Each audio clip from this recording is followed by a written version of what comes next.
Okay, so this is a brief history of Queers on Screens Part 3. We stopped last time talking about the Hays Code. So let's start there. So the Hays Code was enforced from 1934 to 1968, at which point it did not disappear. It just sort of transformed into the Motion Picture Association of America that gives the rating systems that we now know today, PG-13, R, X, et cetera, et cetera. So reminder, this was not a legal code, but a gentleman's agreement by the studio. It was named after Postmaster Hayes, who didn't create it, but upheld it. I wanted to point out a couple things about this. So firstly, talkies had only been around for about 7 years before they started to get censored. In fact, the technical development of sound, I think, really pushed censorship forward. Visuals, racy visuals was one thing, but when you put racy visuals and racy language and words and spoken language together, then oh my goodness, trouble. An interesting other thing about the Hays Code is the degree to which it was really pushed forward by the Catholics in the 1930s, which is kind of interesting because the Catholics were absolutely a minority and in some ways even an oppressed minority at that particular time, but here they were doing their fair share of oppressing others. The influence that the Catholics had in developing the Hays Code resulted in this kind of catchphrase around Hollywood, which was that it was a Jewish-run business selling Catholic theology to Protestant America. Now, of course, it was not solely a Jewish-run business. There were many Jewish people, particularly Jewish immigrants, in the beginning founding era of film. But it's interesting, we can think about this kind of interweaving and not only transnational but trans-religious kind of work happening in the American cinema. So the Catholics were protesting. They were protesting not only what was in film, but the kind of culture, the Hollywood culture that cinema had given rise to. You see in their signs there, we want decent movies. They were organizing boycotts and the studios were nervous. So a priest literally wrote the first draft of the Hays Code in 1930. His name was Father Lord, and it was accepted with very few changes by studio heads who were afraid of the power of the Catholics' boycotts. As soon as it was written in 1930, it was actually ignored because the Great Depression happened. And what sells films? Sex. So between 30 and 34, the Hays Code existed, but it wasn't very strongly enforced. It started to get really firmly enforced in 1934. There was a sort of hard change then. And then, you know, for over 15 years had very, very big consequences. At that point, you needed to get a film approval before release, and many films were changed or not released at all because they couldn't get through the censors.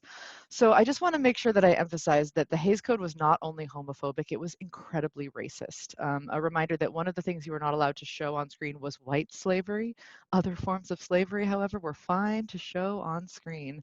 It also was a huge problem in the way that it forbid interracial relationships from being visible in public for decades. This not only was bad influence on generations of people for whom they just could not see visibility of any kind of interracial relationships, it also ruined the careers of many non-white stars who could not have lead roles, even could not play opposite white leads, even if the white leads were cast inappropriately in ethnic roles. The big example of this is the actress Anna May Wong, who was going to be given the role to play the lead in The Good Earth by Pearl Buck, but they gave the role to a German actress who wore yellowface to play against the male lead, who was also a white actor in yellowface. It's really impossible for American film scholars to underestimate the impact of the Hays Code on what we think of as cinema today. Under the guise of good ethics or some sort of decency, the film industry got to be extra sexist, extra racist, homophobic, super gatekeeping and invisibilizing for generations, for literally generations. When I was researching the Hays Code for this class, particularly on queer global cinema, I looked into what kinds of state and extra-legal regulation of filmmaking was happening around the globe at that same time. And I was interested to find that there was a lot of different things happening. So I'm going to go over some of them now. So for example, in 1927 in India, the British Raj, aka the white British overlords of India who were in charge of everything at that time, set up the Indian Cinematograph Committee to investigate, quote, the adequacy of censorship and the supposedly immoral effect of cinematographic films in India. Apparently they had decided that it was cinema that was the root cause of a lot of social evils in India. Not, you might think, colonial domination. No, no, it's the movies. Um, Japan also passed a bunch of laws, specifically in 1930. Film production got integrated into the Ministry of Propaganda, and there were some film laws that they passed later about what could and could not be produced. I wish I could read Japanese. I could learn more about those. China was in the midst of actually their first global age of film in the 1930s. They were progressive, and they did films like this one, which was called The Goddess, which was a humanizing portrait of a sex worker, using the title, I guess, was a term that can sort of mean prostitute or goddess. But then in 1937, Japan occupied China, took over film production. A lot of the sort of edgy front-runner filmmakers in China in the 1930s actually then moved to Hong Kong because of different regulation structures, which ended up sort of pushing forward the Hong Kong cinema scene, which was to become one of the sort of biggest global cinemas later on. Brazil also changed some of the way that they legislate film. Brazil is a big exporter of film. In 1938, they set up a quota of local films that must be made to sort of cut down on just bringing in other influences. They'd done this earlier in Hungary too. Hungary is a country we don't always associate with filmmaking, but maybe we should, given that both Fox and Paramount were founded by Jewish Hungarian immigrants. So in 1925, Hungary had set up the Hungarian Movie Industry Fund and passed a law and some taxation structures that forced distributors to finance one Hungarian movie for every 30 imported ones. France had done this too before World War II as a way to encourage local filmmaking. This was a big shift from the last World War. In World War I, actually, French filmmaking declined because plastic, the very thing that we use, celluloid, to make film, was needed for the war. So they hadn't allowed a lot of French movies to be made in World War I, and the US sort of had surged past France during that time. So in the interwar period, France had bounced back and had started to do a bunch more cool experimental racy films. For example, this one, Zouzou. I don't actually know how we pronounce it in French. Zouzou, maybe? It was a film from 1934 from France, made by this guy, Marc Allegret. And it was a really interesting film. Unlike any films in the United States at that time, it showed an interracial cast. The American amazing Josephine Baker performing alongside this French fellow, I forget his name. This is another example of a very intercultural film. It's a French film directed by a Swiss director starring an American revolutionary Black expat and written by her manager, who was Italian Sicilian stonemason who was pretending to be a count. So there's a little intercultural cinema for you there. So France was still doing some edgy things in the 20s, and they did not have anything like the Hays Code regulating them in the 30s. But there were some other French shenanigans happening. So let's, for a moment, go to colonial Africa. So this is colonial Africa in 1930. You can see the red areas are UK, the blue areas are French. So this is something that I learned about in the research for this class that I did not know before, and it's called the Laval Decree. So in 1934, covering that same period of time from the Hays Code, 1934 to 1960, African participation in African cinema was severely curtailed by French colonialist jerks. Basically, this decree was passed specifically to prevent cinema from spreading subversive or anti-colonial messages.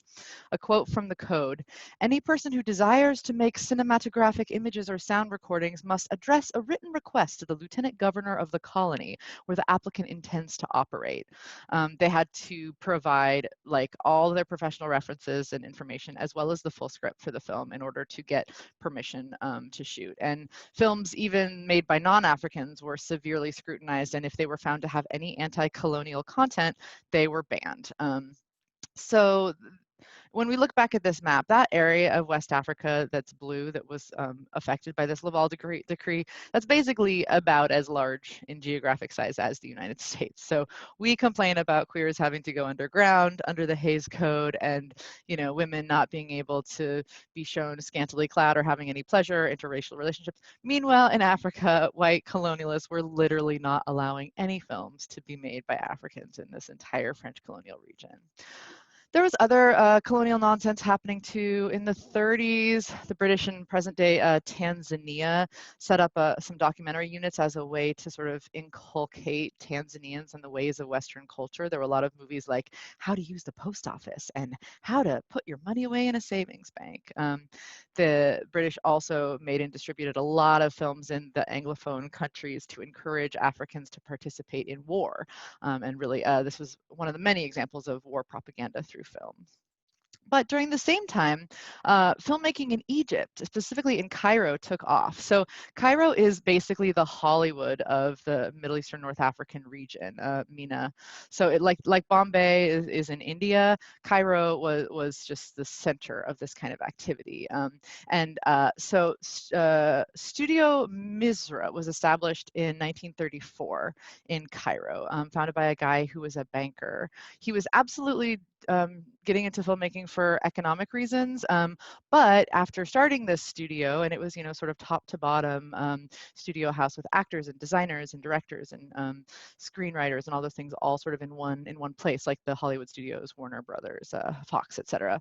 So it was founded by this Cairo banker dude, but there were a lot of prominent feminist women in early Egyptian film who don't necessarily get a lot of credit for it. There was a lot of crossover between lead actresses who then went on to become producers, specifically Aziza Amir, Asia Dagher, Bahija Hafez, Fatma Ruchi, Amina Mohammed, and Mary Queenie. I hope I'm doing those names justice.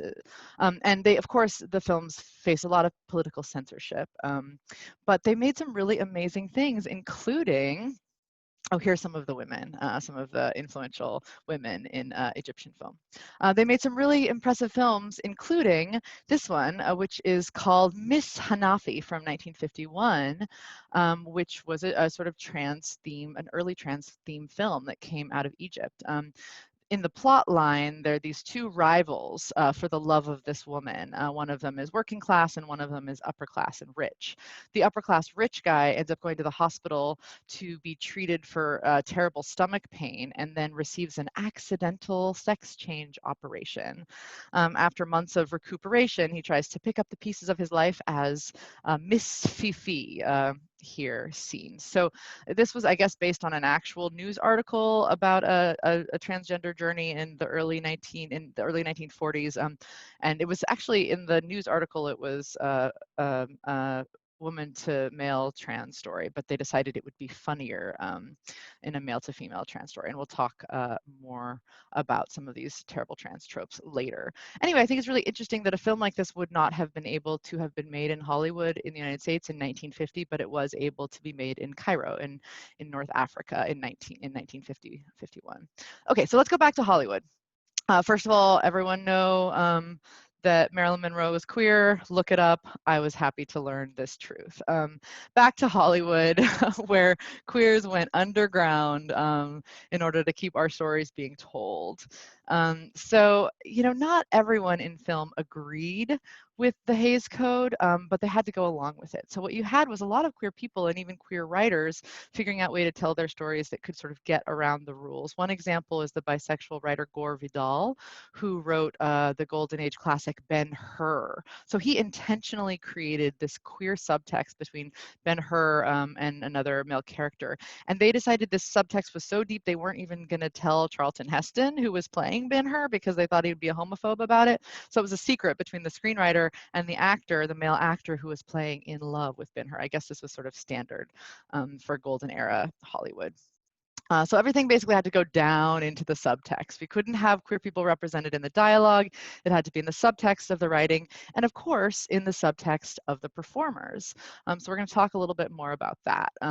Basically, the rest of the time in this video is about queer coding in classical Hollywood cinema, which you may have heard some about already. So here are two classic examples, 1936, 38. On the left, we have queer-coded Dracula's daughter. She's a terrible, dangerous lesbian. And then on this other film, Bringing Up Baby, we had a moment of hilarious, goofy, pretend queerness. So yeah, let's get in a little bit deeper to queer coding. So here are the two options. Basically, queers in cinema under the Hays Code had to be evil or comic relief. I like these two gifs right there. We have um, the lesbian vampire saying she is under a spell that can be broken only by me or death.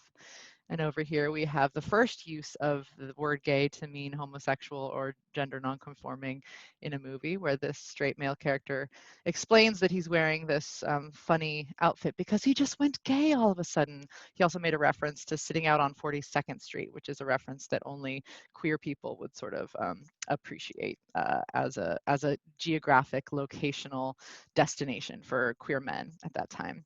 So here are some of the bad ways that queers got coded in Golden Age Hollywood cinema. One example is from this movie Rope, by Alfred Hitchcock, and the two gay characters in this are indeed not only murderers, but they have this kind of criminal, conspiratorial element to them. You can still see shadows of this in queer characters today. Another example is this character, Joel Cairo from the Maltese Falcon. This queer character is coded as weak or sickly or decaying. This is another trope that exists through the 50s. In this next film, All About Eve, lesbian same-sex attracted women get coded as very manipulative, thieving, trying to steal the personality of another woman. There's this idea of the lesbian character as a kind of morally bereft predator. So yeah, these were the wonderful representations we got to deal with at this period in American history and film. If we didn't have that, what we had was in this example of Words and Music, which is a film about Rogers and Hart, who were not only a team who wrote musicals together, but they were also a gay couple. We have this great biographical movie about them called Words and Music that completely skips the fact that they were long-term lovers in a long-term committed relationship forever. So that's what we get. We get comic relief, varieties of kinds of evil, manipulative, sickly, weak, or invisible. Thanks, Hollywood. But we still had a lot of queer people making film, right? So James Whale, the director we talked about earlier, George Cukor with his bisexual starlet there, Dorothy Arzner, she's the one on the bottom, gazing up at her partner. Over in France, we have Jean Cousteau. There were absolutely queer people making film, even though they weren't allowed to self-represent. So things would be okay, right? Well, then this terrible thing happened, the Red Scare. So the Red Scare, and then after the Red Scare came the Lavender Scare. So I'll come back in the next video and talk about how the fear of communism and the fear of sort of communist infiltration kicked out some of the queers in Hollywood who had been making work sort of despite the Hays Code. All right, stay tuned.